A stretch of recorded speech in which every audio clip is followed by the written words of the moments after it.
ऋषिकेश में मेयर अनीता ममगाई ने गौरा देवी चौक, मनसा देवी फाटक और मनसा देवी मंदिर के पास स्विच ऑन करते हुए 3 जगहों पर हाई मास्ट लाइट का उद्घाटन किया। इस दौरान उन्होंने कहा कि शहर वासियों के द्वारा लंबे समय से हाई मास्ट लाइट लगाई जाने की मांग की जा रही थी, इसीलिए नगर के तमाम स्थानों पर ये लाइटें लगाई गई हैं। उन्होंने कहा कि दुर्घटना और आपराधिक वारदातों पर अंकुश लगाने के लिए बेहतर स्ट्रीट लाइट्स का होना बेहद आवश्यक है। वहीं इस मौके पर महापौर ने नगर क्षेत्र में 5 CCTV लगाने की घोषणा भी की।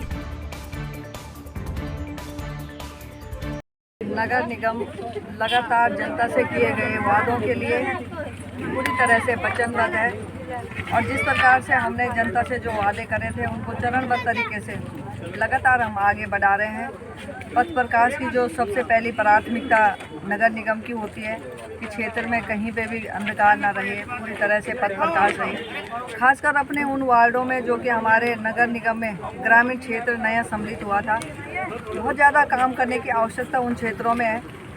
पथ प्रकाश की वहाँ पे बहुत बड़ी आवश्यकता थी, तो उसी चरणबद्ध तरीके से जो हमारे पथ प्रकाश के हाई मास्ट लाइट की जो योजना आगे बढ़ रही है, आज हमने गौरा देवी चौक पे हाई मास्ट लाइट का उद्घाटन करा।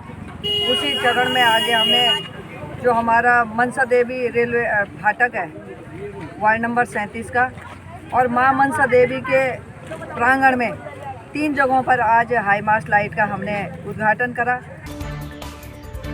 श्रीनगर शहर से 4 किलोमीटर दूर चमधार के पास देर रात को एक कैप्सूल ट्रक अनियंत्रित होकर 100 मीटर नीचे झील में जा गिरा। बताया जा रहा है कि वाहन में ट्रक चालक के अलावा कोई और सवार नहीं था।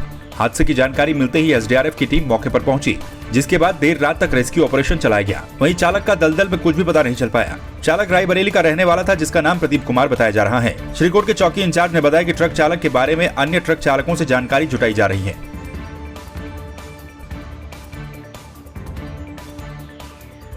लालकुआं प्रांतीय उद्योग व्यापार मंडल के चुनाव में अध्यक्ष पद पर दीवान सिंह बिष्ट ने जीत हासिल की।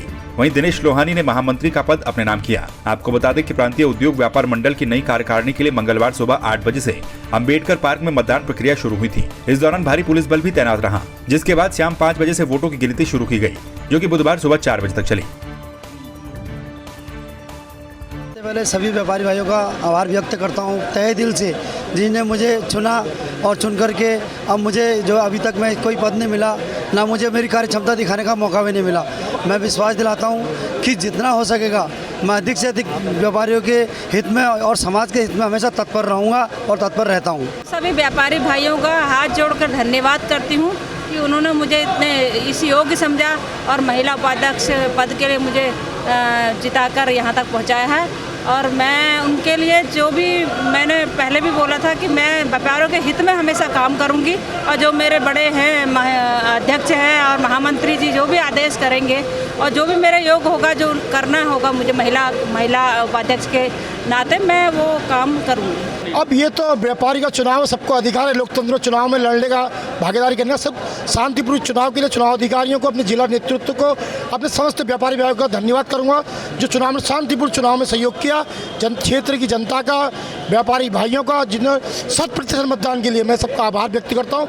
मुख्य रूप से जो चुनाव अधिकारी अपनी दुकान छोड़ के हमको इस चुनाव संपन्न सहयोग किया, उनका आभारी हूँ। पूरी टीम का लालकुआं को बड़ी ऊर्जा के साथ काम करेंगे।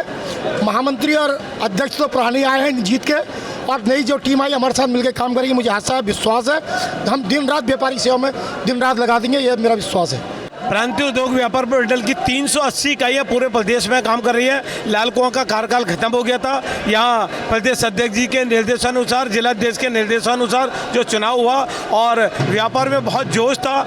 1336 मतदाताओं ने अपने मत का प्रयोग करना था, जिसमें से 1251 मतदाताओं ने प्रयोग किया, जिसमें दीवान सिंह बिष्ट जी अध्यक्ष बने और दिनेश लोहानी जी महामंत्री बने। और पूरी टीम को प्रांतीय उद्योग व्यापार प्रतिनिधि मंडल उत्तराखंड इकाई के से हार्दिक शुभकामनाएं और इनसे अपेक्षा की है कि व्यापारी हित के लिए कार्य करें और संगठन हित के लिए कार्य करें और जो हमारी संगठन की नीति है उसको जन जन तक पहुंचाएं। व्यापारी भाइयों को जिन्होंने जो मेरे को दोबारा से पुनः एक बार आशीर्वाद के रूप में जो वोट दिया है, और मैं जैसे पहले काम किया है हमारी टीम ने, हमारे अध्यक्ष जी ने और हमने मिलके, हम पुनः उसी तरीके से उसी गति से और तेज़ी से काम करेंगे। व्यापारियों की लड़ाई हर कदम पर लड़ेंगे और व्यापारियों के हित के लिए हम बराबर प्रयासरत रहेंगे। पूर्वोत्तर रेलवे की सेफ्टी टीम ने रामनगर पहुंचकर रेलवे स्टेशन का निरीक्षण करते हुए वहां की व्यवस्थाओं का जायजा लिया। निरीक्षण के दौरान टीम में शामिल अधिकारियों ने संबंधित रेलवे स्टेशन के अधिकारियों को व्यवस्थाएं दुरुस्त करने के निर्देश दिए। अपर रेलवे प्रबंधक पूर्वोत्तर अजय वार्षणेय ने जानकारी देते हुए बताया कि काशीपुर, रामनगर और लालकुआं रेलवे स्टेशन में ये निरीक्षण किया जा रहा है।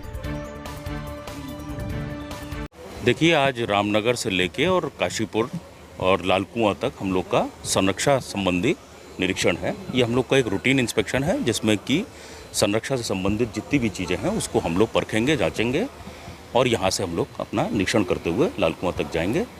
हमारी मुख्यालय की टीम आई हुई है जो कि संरक्षा ऑडिट कर रही है, उसी के संबंध में हम लोग यहाँ पे आए हुए हैं। देखिए, जहाँ तक आप ऊपरगामी पुल की बात कर रहे हैं वो विचाराधीन है और हम कोशिश करेंगे जल्दी उसको सैंक्शन करा के यहाँ पे लगवाएं। और जहाँ तक पानी का और बिजली का आपने जो समस्या बताई है वो आप लोगों ने बताई है, मैं जिसको दिखवाऊंगा, जो भी हम लोग उसमें कार्रवाई कर सकते हैं अपने यात्रियों को सुविधा देने के लिए वो हम पूरी करेंगे। आदि कैलाश यात्रा के प्रथम दल का पिथौरागढ़ पर्यटक आवास गृह में पहुंचने पर आवास गृह के प्रबंधक दिनेश गुरुरानी के नेतृत्व में कर्मचारियों ने यात्रियों का भव्य स्वागत किया। प्रबंधक दिनेश गुरुरानी ने यात्रियों को हिमालय बचाओ शपथ दिलाकर शपथ रजिस्टर भरवाया। साथ ही आवास गृह परिसर में स्थित मानसरोवर यात्री वाटिका में पौधरोपण भी करवाया। गुरुरानी ने कहा है कि यात्री दल हिमालय क्षेत्र से कूड़ा इकट्ठा कर धारचूला में लाकर उसका निस्तारण करेगा। यात्रियों ने भी गुरुरानी की पहल का स्वागत किया।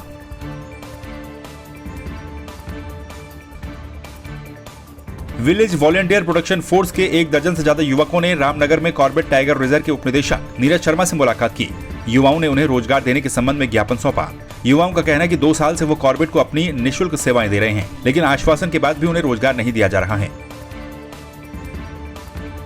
हम लोग यहाँ पे अपने रोजगार के माध्यम से यहाँ पे आए हुए हैं। 2020 से हम यहाँ पे निःशुल्क काम करते हुए बीपीएफ ग्रुप के जितने भी मेंबर्स हैं यहाँ पे आए हुए हैं कि हमें कोई रोजगार से हमें जोड़ा जाए। हालांकि हमें यहाँ पे डॉक्टर साहब के माध्यम से आश्वासन दिया गया था, क्या कहते हैं कि तुम्हें किसी न किसी टूरिज्म से कोई भी अगर मध्य कोई वर्क अगर आता है तो हम सबसे पहले आपको प्राथमिकता दी जाएगी।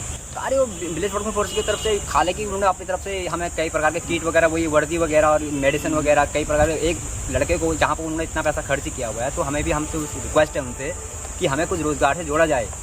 देखिए, ये BVPF voluntary village protection force एक है जिसके कि गांव के कुछ लोगों को जो कि स्वेच्छा से अपने कार्य करने के लिए आए थे। विशेष रूप से जो मैन एनिमल कॉन्फ्लिक्ट होता है इसमें उनकी भूमिका के लिए प्रशिक्षण दिया गया था और वो स्वैच्छिक था, उनका स्वेच्छा से उन्होंने ऑप्ट किया था। उसके क्रम में उनको ये जो कालागढ़ हमारा वन्यजीव प्रशिक्षण केंद्र है यहाँ पर एक प्रशिक्षण दिलाया गया था। और टाइम टू टाइम जब गांव में इस तरह की सिचुएशंस होती हैं तो उसमें कैसे स्थिति को नियंत्रित किया जाए, वन विभाग को जो है तुरंत खबर किया जाए और जब तक वो टीम आती है तब तक जो है कैसे गांव स्थिति को नियंत्रण में रखा जाए और बाद में उनके साथ वन विभाग की टीम के साथ सहयोग करके स्थिति को कंट्रोल किया जाए, ये इन लोगों की एक भूमिका रहती है। तो इन लोगों ने आज जो ज्ञापन दिया है वो मैंने इसमें लिया है और इससे डायरेक्टर साहब जो हैं उनसे इसमें वार्ता की जाएगी और जो भी इसमें नियमानुसार कार्रवाई आगे होगी शासन के और या जो हमारे उच्च स्तर से जो निर्देश होंगे तदनुसार ही इसमें कोई कार्रवाई की जाएगी। विश्व तंबाकू निषेध दिवस पर महाविद्यालय पोखरी के शिक्षकों, शिक्षणेतर कर्मचारियों और छात्र छात्राओं ने कॉलेज से लेकर पोखरी बाजार तक जन जागरूकता रैली निकाली। रैली के बाद गोष्ठी का आयोजन किया गया जिसमें वक्ताओं ने तंबाकू सहित तमाम तरह के नशीले पदार्थों का सेवन स्वास्थ्य के लिए हानिकारक बताया। साथ ही इस मौके पर छात्र छात्राओं के बीच पोस्टर, भाषण तथा स्लोगन प्रतियोगिताओं का भी आयोजन किया गया। सभी प्राध्यापकों ने, कर्मचारियों ने, छात्र छात्राओं ने तंबाकू निषेध कार्यक्रम के संबंध में शपथ ग्रहण की कि हम खुद भी इस नशे से बचेंगे और अपने गांव के हर व्यक्ति को तंबाकू का नशा ना करने के लिए, अन्य प्रकार के नशाओं से बचने के लिए हम ये प्रतिज्ञा करते हैं कि हम स्वयं भी बचेंगे और दूसरे को भी इस प्रकार की बुराइयों से बचाने के लिए प्रेरित करेंगे। पोस्टर प्रतियोगिता के माध्यम से बच्चों ने ये बताने की कोशिश की कि तंबाकू किस तरह से हमारे पर्यावरण और स्वास्थ्य को हानि पहुंचाता है। साथ ही बच्चों ने भाषण प्रतियोगिता के माध्यम से भी तंबाकू दिवस पर विशेष रूप से विस्तार से अपनी बातें रखी और कुछ बच्चों ने स्लोगन के माध्यम से भी बताया कि तंबाकू किस तरह से हमारे जीवन में हानियां पहुंचाता है, नशा किस तरह से हमारे जीवन को नष्ट करता है। आज हमारे कॉलेज में तंबाकू निषेध दिवस मनाया गया जिसमें सभी प्रवक्ताओं, छात्रों द्वारा इस पर जागरूकता कार्यक्रम चलाया गया। हमें उसके बारे में बताया गया, उसके बारे में जागरूक किया गया कि इसका उपयोग नहीं करना चाहिए तथा अपने आसपास सभी को जागरूक करना चाहिए। उत्तराखंड सरकार के द्वारा जारी किए जाने वाले बड़े टेंडरों को छोटा किए जाने की मांग को लेकर गुरुवार को देहरादून में ठेकेदार कल्याण समिति ने कैबिनेट मंत्री सतपाल महाराज से मुलाकात की और अपनी समस्या बताई। ठेकेदारों का कहना है कि पिछले 2 सालों से कोरोना महामारी के चलते सभी उद्योग और काम धंधों पर असर पड़ा है। अब ऐसे में बड़े बड़े टेंडर जारी कर कंपनियों को दिए जा रहे हैं, जिससे छोटे ठेकेदार भूखमरी की कगार पर पहुँच गए हैं। सारे हमारे जितने भी ठेकेदार हैं सब साथी आज माननीय मंत्री जी इनके पास पीडब्ल्यूडी विभाग है। हम पहले भी पूर्व में भी इनके पास पीडब्ल्यूडी विभाग था, तो हम सब लोग आए थे। हमारी सबकी मांग है कि पूरे प्रदेश के अंदर जो बड़े बड़े टेंडर हो रहे हैं उनको छोटे किए जाए, जिससे कि पूरे प्रदेश में जो ठेकेदार है उनको रोज़गार मिले, क्योंकि पूरे प्रदेश के अंदर जो है सारे जितने ठेकेदार हैं सब बेरोजगार हो चुके हैं, क्योंकि सारी बड़ी बड़ी कंपनियां आ रही है, काम कर रही है। तो आज हम माननीय मंत्री जी से फिर एक लेटर देने के लिए आए हैं कि भाई मांग करने आए हैं कि इस प्रदेश में छोटे छोटे टेंडर लगाए जाए, जिससे कि सबको रोज़गार मिले और हमारे पूरा उत्तराखंड जो है बहुत खुशी से अपने परिवार को पालें ठेकेदार लोग, क्योंकि आज बड़े बड़े टेंडर होने के बाद बहुत ज़्यादा दिक्कतें आ रही है और सब 4-5 साल से जो है बेरोज़गार की तरफ जो है पूरा प्रदेश जा रहा है।